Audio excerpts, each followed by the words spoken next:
Get us all going. So this morning we have a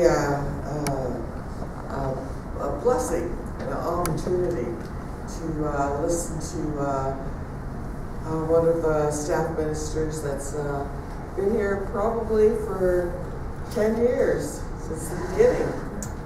And just recently in June became a full-fledged minister. So we are very lucky today. Not lucky, fortunate. We picked the right morning to come to hear Rev Lana Graham speak to us about mind stayed on spirit.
Thank you, darling.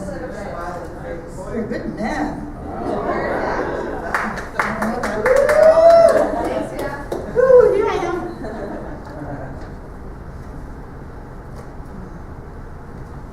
So good morning, everyone. Did you wake up this morning with your mind stayed on spirit? Yes.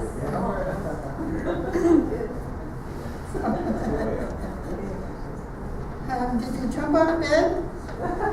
Feeling spiritual joy just coursing through your body self? Oh,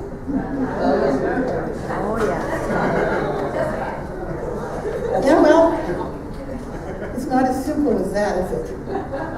It's not as simple as the song suggests it is. I certainly did not wake up this morning with my mind stayed on spirit. I have a couple of times, but it's not an easy thing to do. I think practice makes perfect.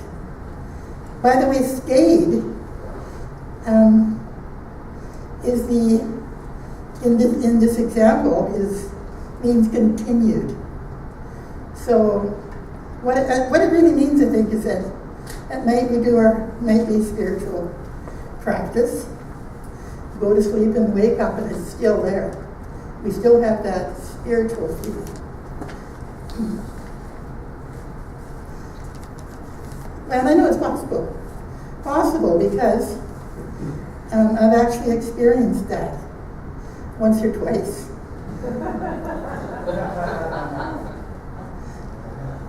And I felt this wonderful feeling because it feels like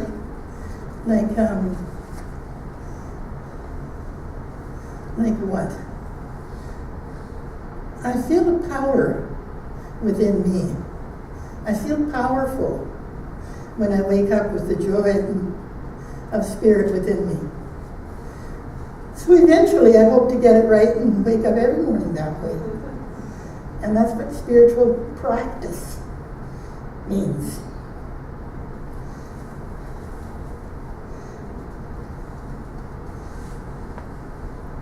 So would I like to do that? Oh my, yes. Being in the spirit is like knowing who I am here.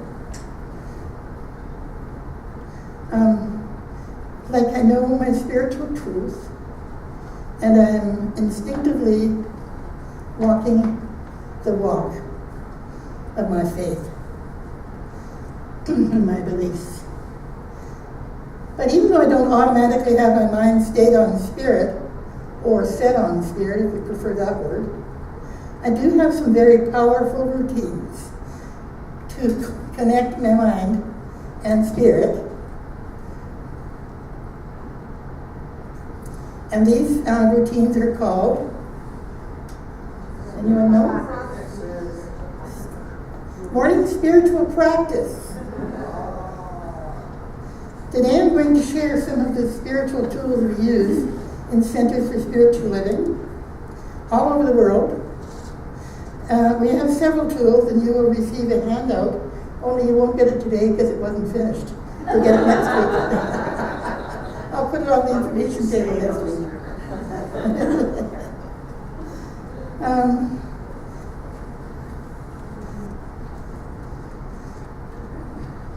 And this list will cover most of them, but not, by all means, not all of them. Because we're individuals and we have practices that are our spiritual practices may differ. For instance, the sweat lodge. That's a spiritual practice for some people. So you can add to your list if you want. I use most of the ones on the list off and on, but I have 5 that I like to use as my morning regulars. But first,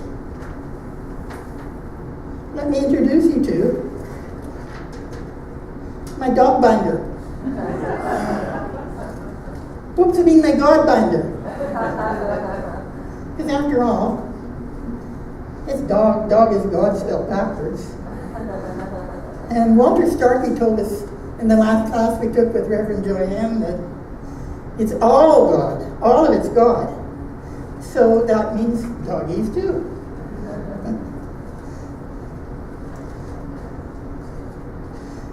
To keep myself on track, I made this binder. So I don't just go and sit down at the table and think, what will I do? Should I this? Should I that? Should I pray? Should I meditate? Should I what? So this way I just pick it up, go from front to back, and I'm finished.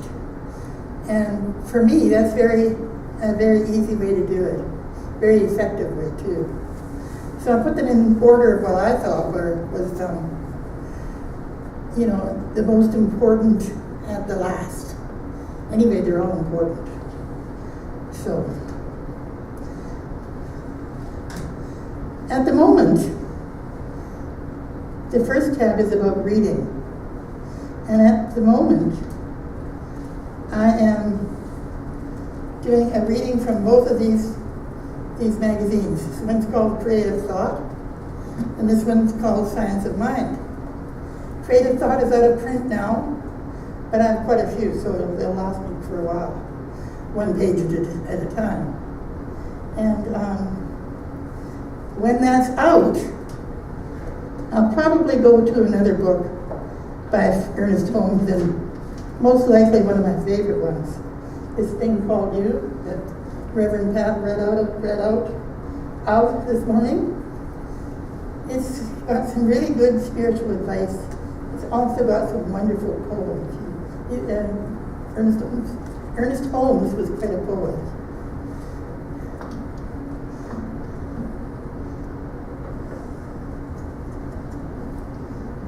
I also keep a notepad and a pen, so that when I'm reading something and there's some kind of phrase comes up and I think, oh, is that ever good? Then I write it down. And I keep it for a few weeks and reread it several times, so it sort of sinks into my mind. One of them, I celebrate the fullness of my new life, and as I climb out of limitation and fear. To me, that means a lot, because I've always believed in limitation, and I've always been fearful of doing things, thinking I wouldn't get it right, or people would think I was silly, or whatever.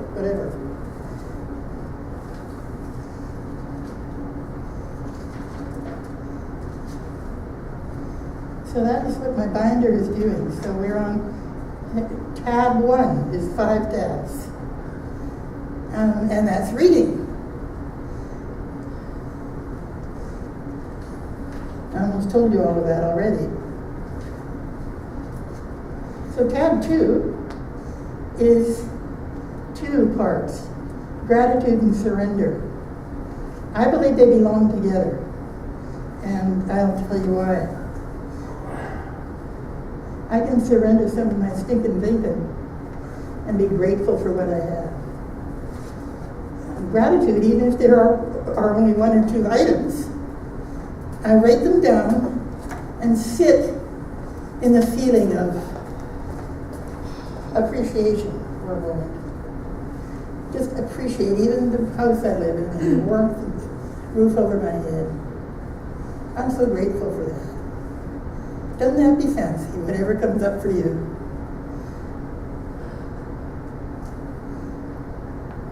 Because, you know, sometimes I take people and events for granted. There's some pretty wonderful people in my life. There's some pretty wonderful events happening right here. And I need to be grateful for that. By practicing this tool, I become more thankful in my everyday life. I have an attitude of gratitude.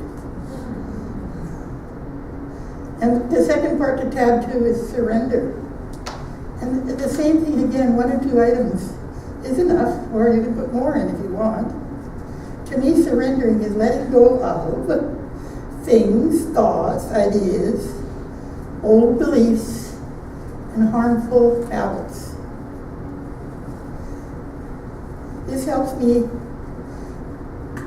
become aware of toxic chatter in my head and acts and aids in my replacing it with effective thinking. We all know the old adage, what is it? About thinking? Change your thinking, change your life. That's where surrender comes in. Surrender the old thought, bring in the new.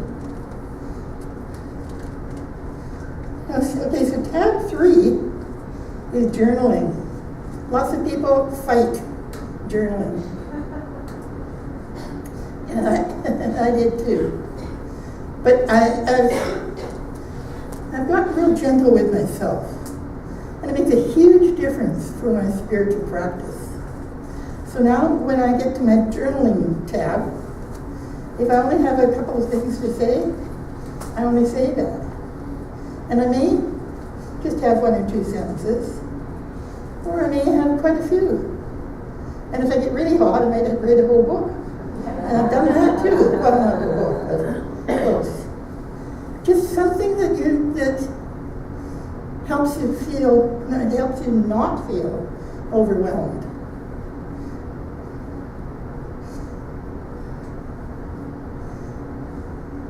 Oh yeah, another idea too. If you can't think of anything to put in your journal, take the words from gratitude and surrender and put it into your journal.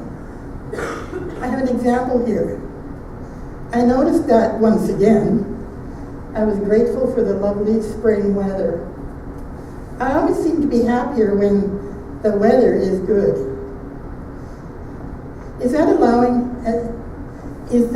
allowing outside stuff to control my mind or my thoughts or my feelings? I don't think so, because I really don't mind the rain, the wind, or the snow, as long as the snow isn't that deep. So tab 4 is treatment or affirmative prayer. And as most of you people who aren't new know that that's our mainstay is treatment. I always take time to write a treatment for myself every morning. It can be just a little short one, getting myself out of my crabby mood, or, you know. And it is just affirmative prayer. It's like affirmations.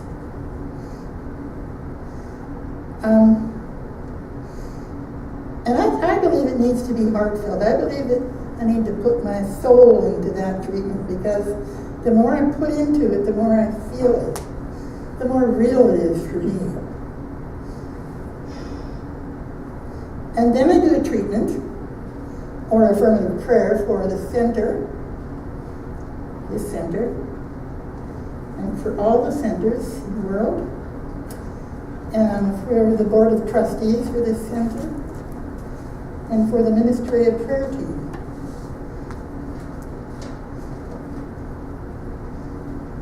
And then my final prayers.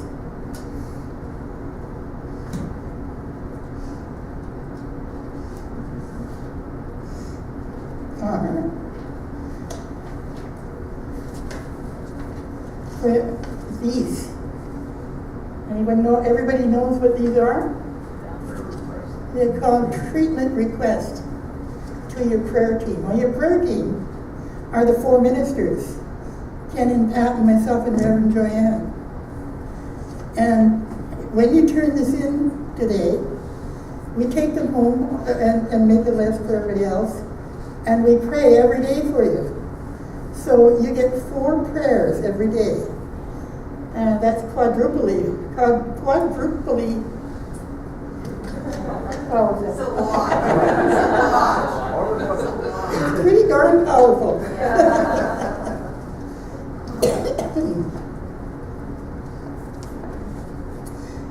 So I do that. And these, just so you know, these requests are kept confidential. And all 4 of our ministers do this, I already told you that. And finally, I add to this treatment a call for the highest and best good of all people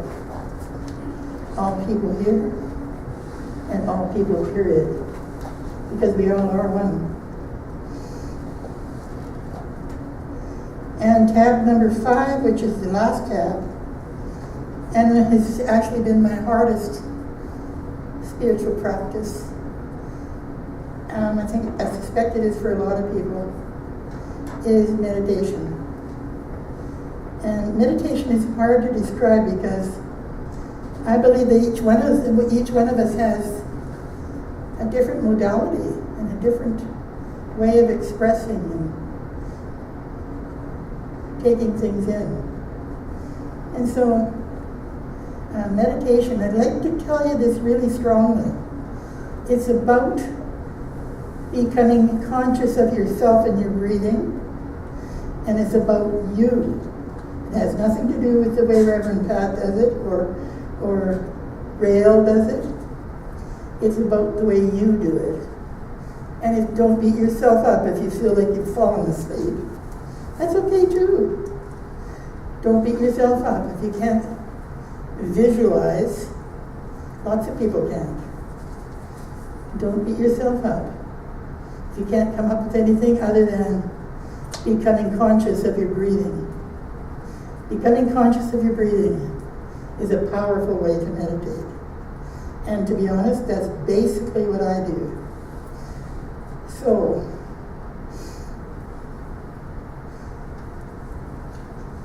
yeah, quite often I use the staying conscious of my breathing method.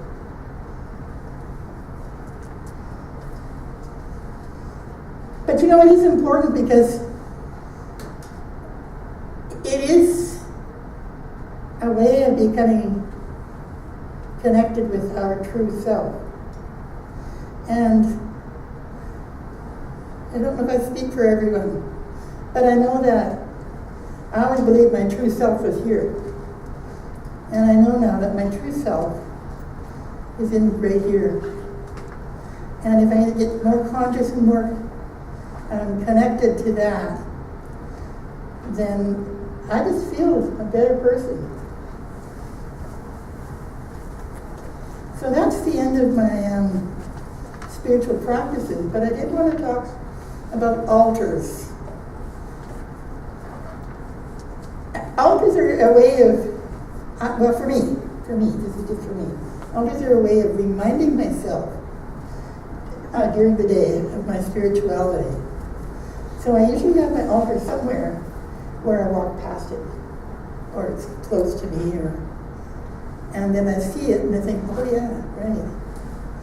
And they can be anything from one candle, that's what I had when I first started, because I didn't know what to go on. I was new at all this.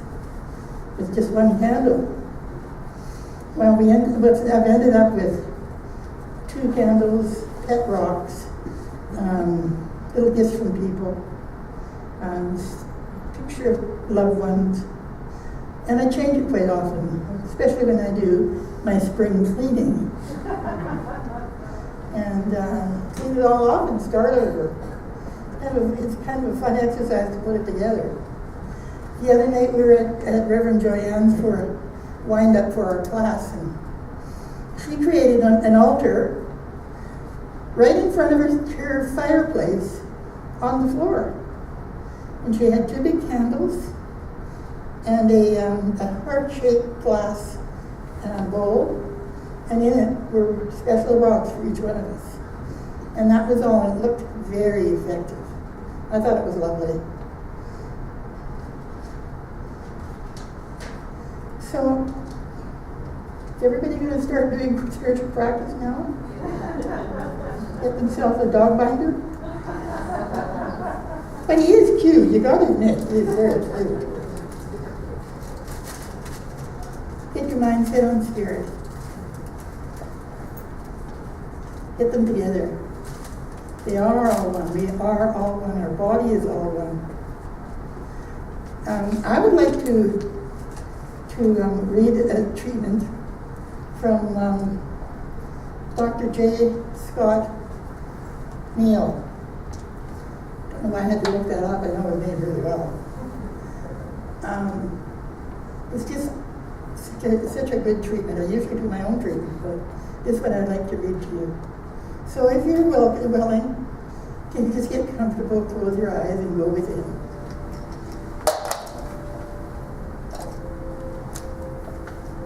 It's called Unfolding Love.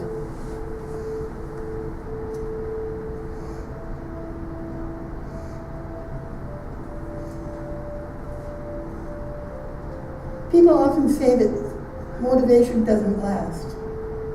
Well, neither does bathing. That's why we recommend it daily. That's by Zig Ziglar. Okay, unfolding with love. There is one life. That life is divine and intelligent. And it is the beautiful life within me, now and always.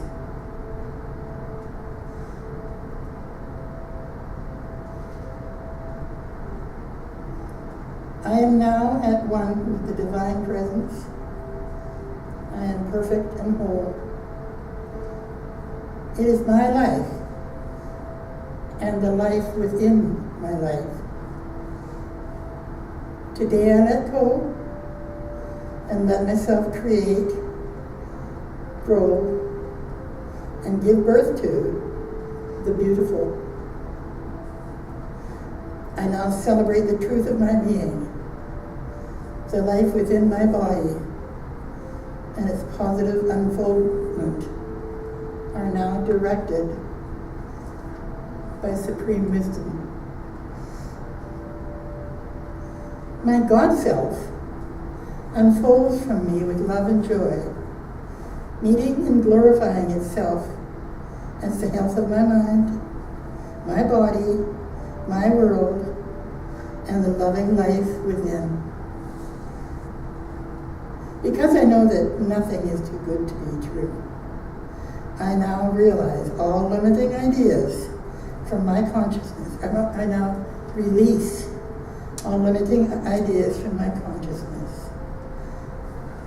I live my day-to-day experience centered in God.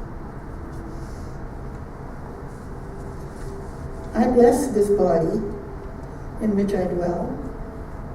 I feel health coursing through me. The health within me is the manifest life of the Spirit. All is in harmony, in perfection, with the one presence. I give thanks for the evidence of Spirit, expressing His fullness and completeness in and through me. This moment and forever I release my word to all. And together we say, and so it is.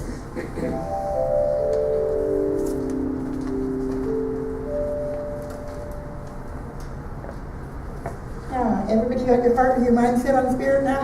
Yeah. Good, let's sing it.